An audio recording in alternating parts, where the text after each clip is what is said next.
At sinabi mo doon sa Senado na merong tao na pumunta sa bahay mo na dati mong kasama o kaibigan mo na may tinawagan na isa pang kakilala niya na nagsasabi na ikaw ay inaareglo o binabribe. At nabanggit mo doon ang pangalan nga na si Lisa Marcos, yung First Lady, ay inutusan nga itong si James Kumar. Kung yan yung James Kumar na nakikita mo siguro sa social media, sir, na itong James Kumar na based doon sa iyong statement sa Senado, na ito'y ka-picture, ka-dinner, birthday, o kung saan-saan ng mga iba't ibang politiko kasama na si Marcos Jr., si Lisa, si Jinggoy, si Escudero, si Tulfo, at marami pang iba.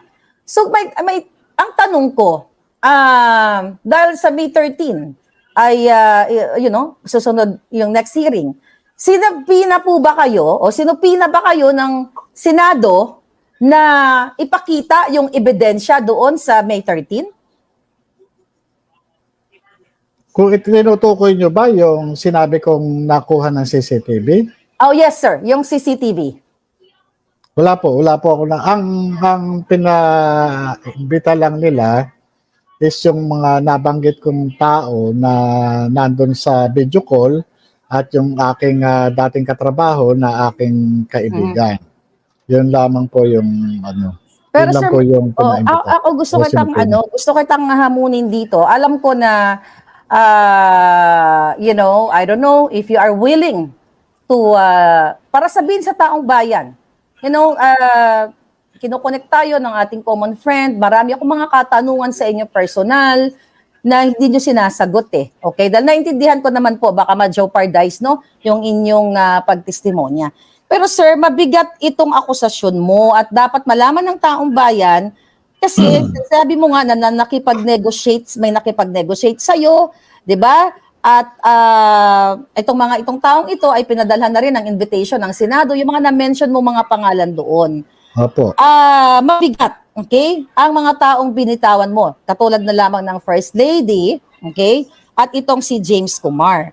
Sir, kailangan mong patunayan sa taong bayan na totoo to yung CCTV. Baka sabihin na naman, AI or gawa-gawa mo lang. At the fact, sir, na sinisira ka mismo at inaatake ka ng ad hominem, dinidiscredit ka ng no less than the President of the Philippines.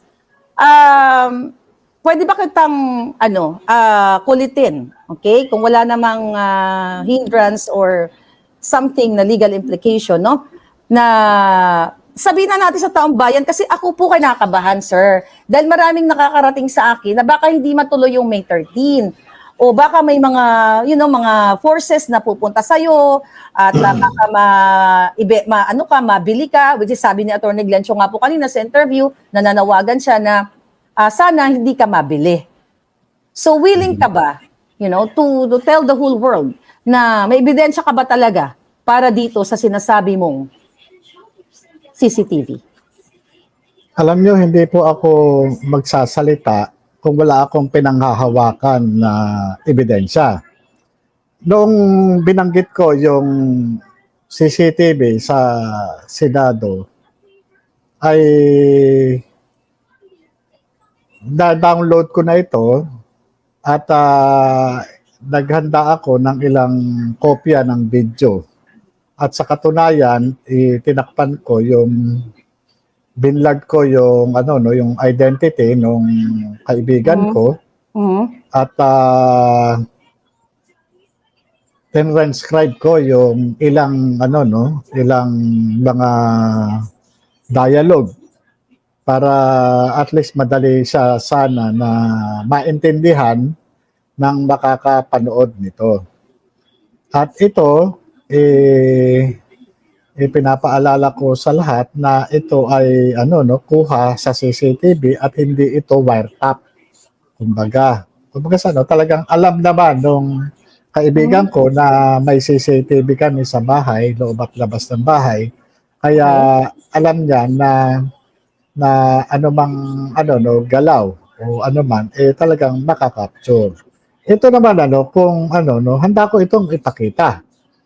At Okay. kung hinihiling ng taong bayan, hindi ako mag-aatubili na ipakita.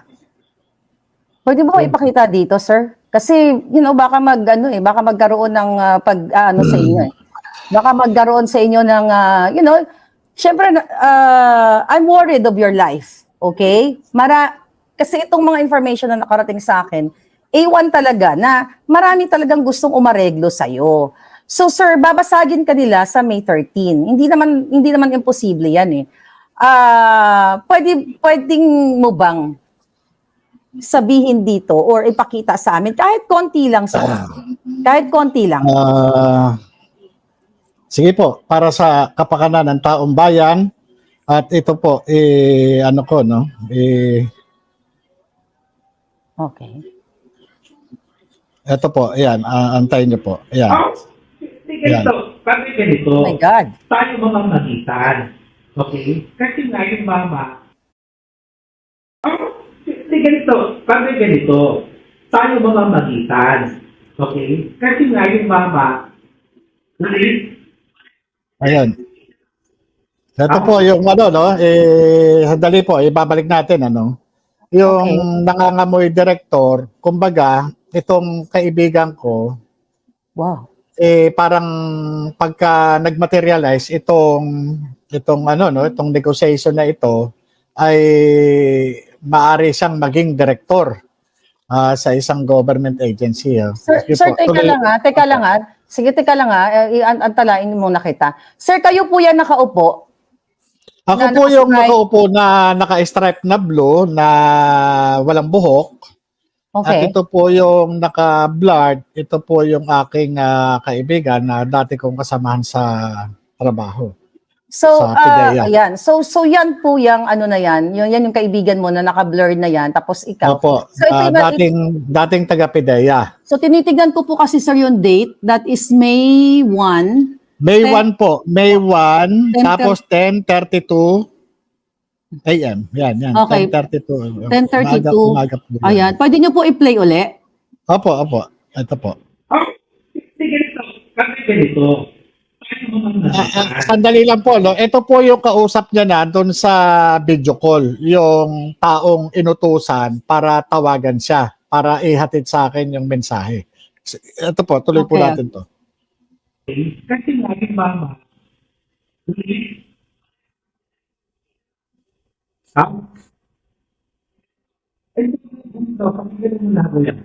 ganito kuya. Nung pumutok yan, nagpapasok kami. Sabi ko, kuya, masaray mo yan. Nararamdaman yung Duterte at Marcos. Okay? Pwede nyo po i-stop muna. Opo. Sige po. Ito po. Opo. Ano natin? Okay, sir. So diyan sa ano na yan, okay? Yung ang sinasabi nitong yung naka-green, sabi niya kuyang nag-aaway ang Duterte at Marcos. Sige po, ibabalik ko po, no? Okay. Ibabalik ko po. Yan. Sabi ko, kuya, Ito po. Yan. masaray Sige mo po. yan. Nararamdaman yung Duterte at Marcos. Okay, stop nyo nga Yan. po. Okay? Totoo naman po na sinabi niya sa akin yan nung pumutok itong yung pagkakalabas nung pre-ops doon sa vlog ninyo na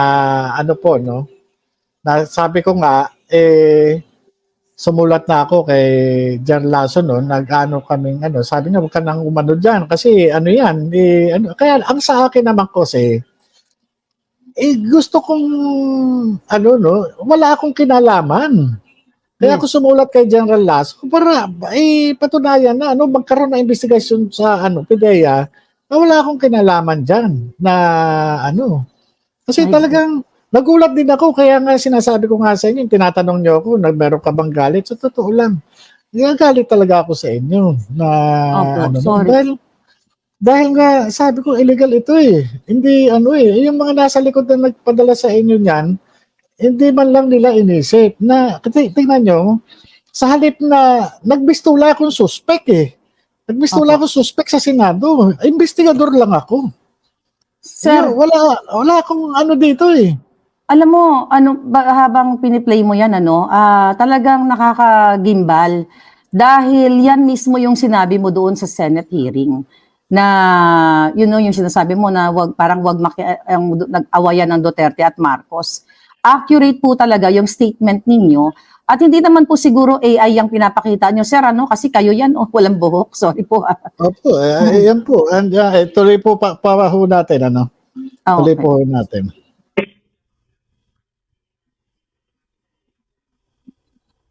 Kaya ganito, Padre.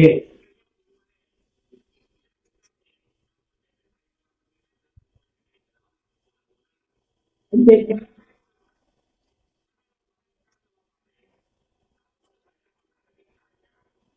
So, pwede mo i-stop?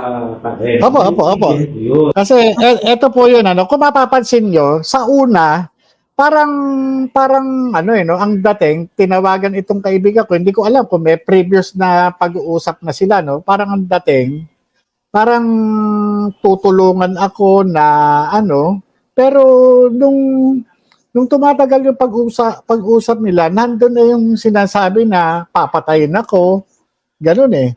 Tapos, yung mga habang lumalalim na yung pag-uusap, pumapasok na yung pangalang James Kumar, pumapasok na yung Bombay, pumapasok na yung Lam, yung Lisa, pumapasok na ano no, na tinawagan siya nung gabi, yung nagsasalita doon sa video call, ano, tinawagan siya nung gabi nung James Kumar.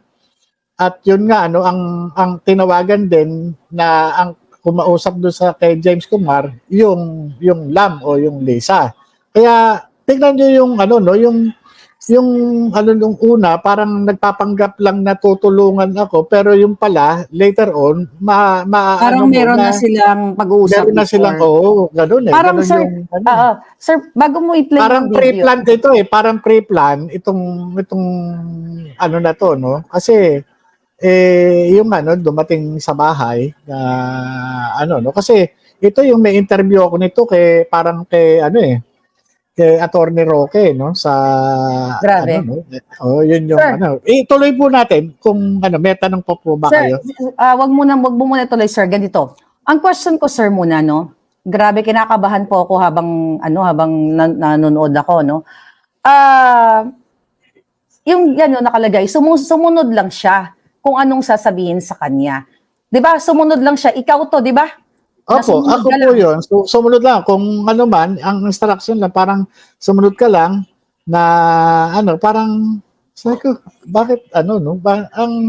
Talagang ganun ka, ano, no? Yung, kumbaga sa ano, may command eh. Parang ito yung gusto nilang gawin sa akin na wag na lang ako kung ano sasabihin nila, tumahimik ka, umupo ka, ganyan.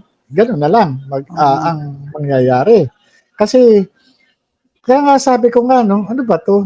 Akala ko ba sinasabi nila hindi totoo yung ano, yung dokumento? Akala ko ba sinasabi nila ganito? Akala ko ba sinasabi nila criminal ako? At may ganito. Yes, yun nga po eh. Kung ikaw ay nagsisinungaling, kung ikaw ay nag-umimbento ka lang, bakit may mga forces o may mga taong pumunta sa iyo para ito na nga yung napapanood namin, sir, na iba-bribe ka. Sir, pwede i-play niyo na po para Sige po. Sige po. Ayan. Ano po. Yun kuya, Padre, no? Naiintindihan ko yun. Kaya uulitin ko, Padre, yung mama, hindi niya ginusto ang sitwasyon niya. Hindi niya ginusto, Padre. Never.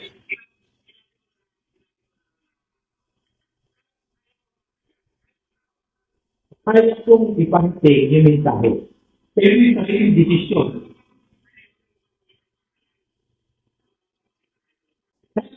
Ibig sabihin, Padre, may Sir, ayan. Ayan, sir. Ano yan? Opo. Ah, okay. Pwede niyo po Yung ibalik. binanggit po. Pwede niyo Ito po po, ibalik yan. balik natin ano, yung binanggit na sila na Okay. ano kasi nga ang lumalabas nito, may previous conversation na sila.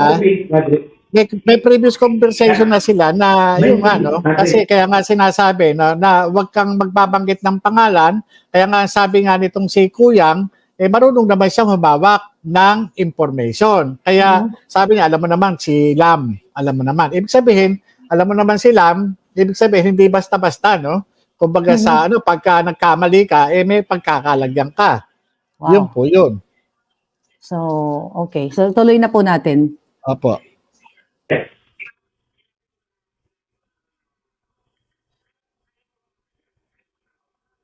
Kaya kong ipante yung mensahe. Pero yung sariling desisyon.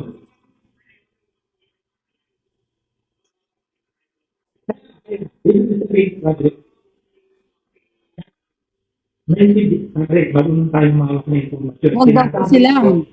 Sinasabi ko, sila. Padre, kung ano magiging desisyon niya, sa kanya yun, Padre, ha? Kasi kabubuti niya yun. Siyempre ako, itutuloy ko. Hindi ko alam kung sino yung gusto mga pangalan na sinasabi mo. Wala ko pag-isip. Ang sinasabi ko, yung solusyon, remedyo, basta magdidesisyon sa sarili niya. Kasi diba?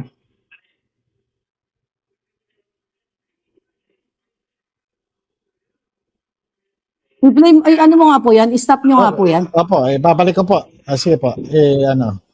Sir, ang sabi po dyan yan, ang gagawin daw sa inyo ay papatahimikin kayo.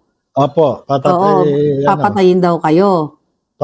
Yung po muna, papatahimikin. Yung gusto Papatahimikin. nila, parang yung negotiation na ito, na ang purpose is patahimikin ako, wag ako magsalita. Kumbaga sa hindi na ako mag-testify o yun naman po yun eh. So yun po yun. So capture, sige, play nyo nga po ulit. Sige po, opo. Pangalan na sinasabi mo, wala ka pag-isip.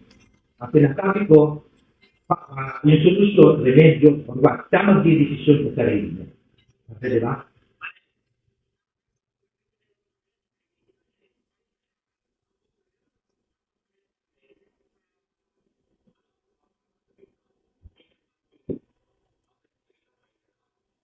Hindi, natulungan natin, Patrick. Kasi siyempre yung mga Ayun, papatayin. Stop nyo nga po. Stop nyo nga po. Opo. Okay. So, ayan, sabi niya, naririnig niyo po yan, nasa side kayo, tahimik lang kayo, di ba? Pare, Opo. sabi, papatayin yan. Oh my God. Ano po yung nakakangilabot, Ano po yung naramdaman niyo dyan, sir? Na narinig ninyo dun sa kabilang line na, pare, papatayin yan. Alam nyo, ito yung resulta lang ng pagtupad Actually, nakakaiyak po, Naiiyak, emotional po ako, At grabe. ito ay napakatagal na no? Matapos akong matanggal at ito pa yung sukli doon sa aking mga ginawa noong araw na ito yung sinasabi ng mga dati kong kasamahan na hindi totoo raw na ganito pero ito yung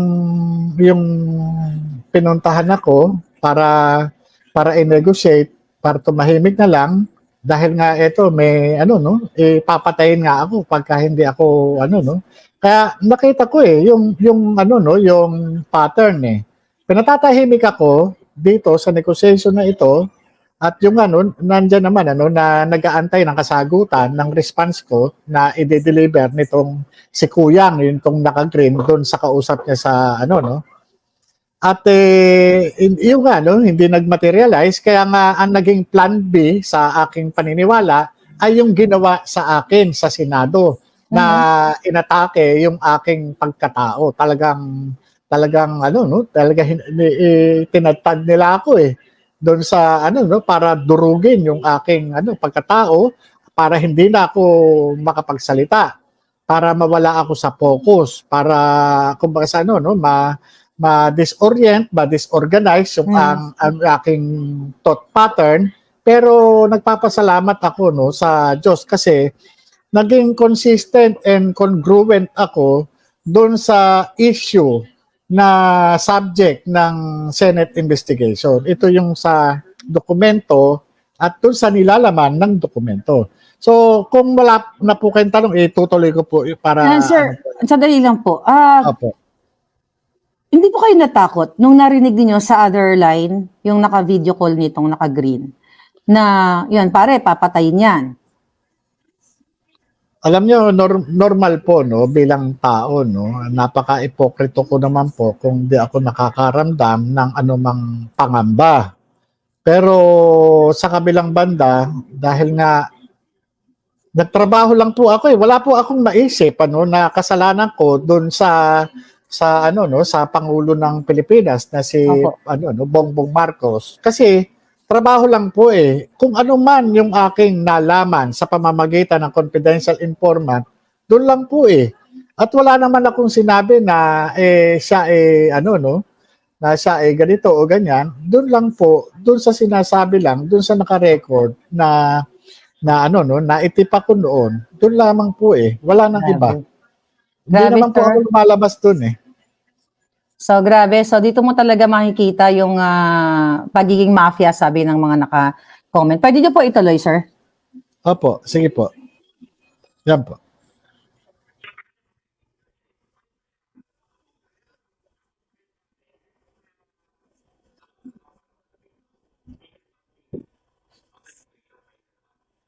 Hindi, hindi. Natulungan natin, padre. Kasi siyempre yung mga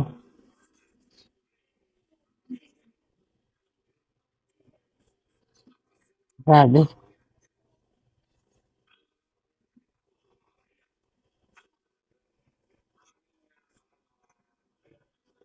Sir, pwede niyo po itigil?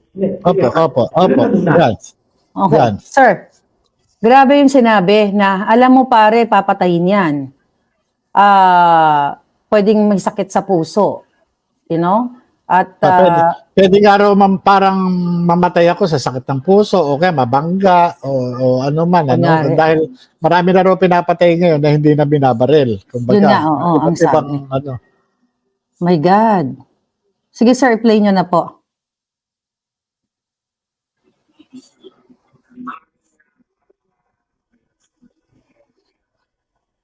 yes, yes. Ganun na muna. Paano natin sabi isa?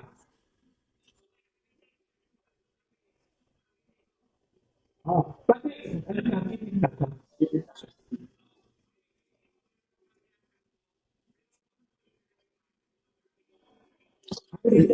Yeah. O, sandali na po.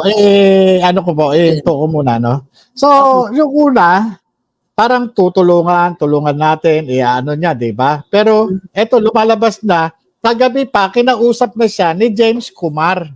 Oo nga, no? Yeah, ngayon ko lang na-realize yun, Di ba, kagabi? Opo. Tama po, no? Ay, ko naman to. Sabi ko, tapos yun sa kanya rin na nadudulas din nadudulas na kagabi, kausap na siya ni James Kumar. Sige po, ano po natin? Yes, sir. Pakipatuloy Sige niyo. po. kasi,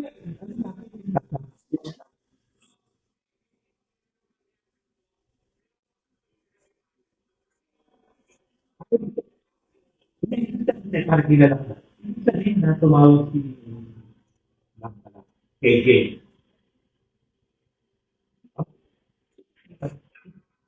Wow, grabe, sir. Sabihin na tumawag si KJ.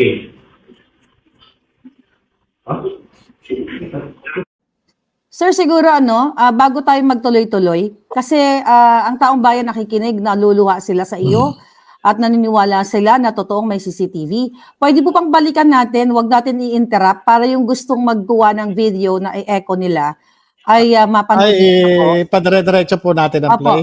Opo. Sige po. Sige po, yan. Ganito, parang ganito. Tayo mga magitan. Okay? Kasi nga yung mama,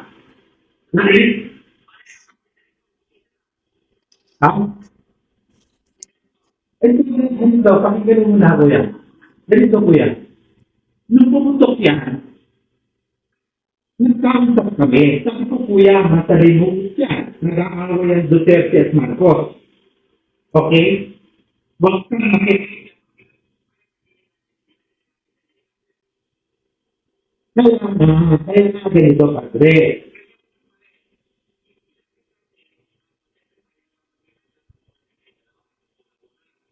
Hindi.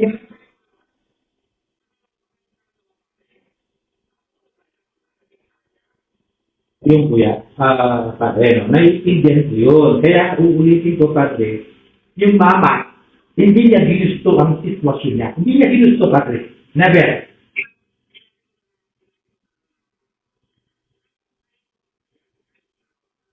Kaya kong iparating yung mensahe. Pero yung sariling desisyon. Kasi, ibig sabihin, padre, padre, marunong tayong mawak ng informasyon. Sinasabi ko, padre, kung ano magiging desisyon niya, sa kanya yun, padre, di ba? Kasi kabubuti niya yun. Siyempre ako, itutuloy ko. Isipin kung sino yung gustong mga pangalan na sinasabi mo. Wala akong mabantikin. Ang sinasabi ko, yung solusyon, remedyo, pagwa, siya magdidesisyon sa sarili niya. Okay, di ba?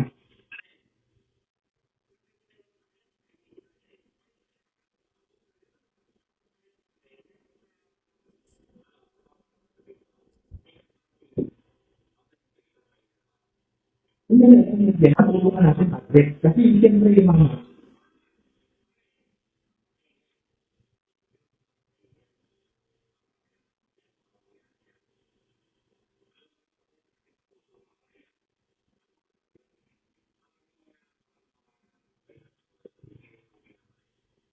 yes, yes.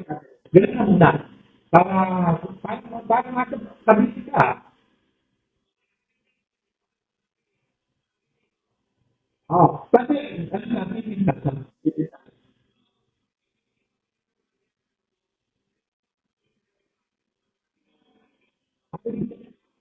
Hindi para kilala ko. Ibig sabihin na tumawag si KJ.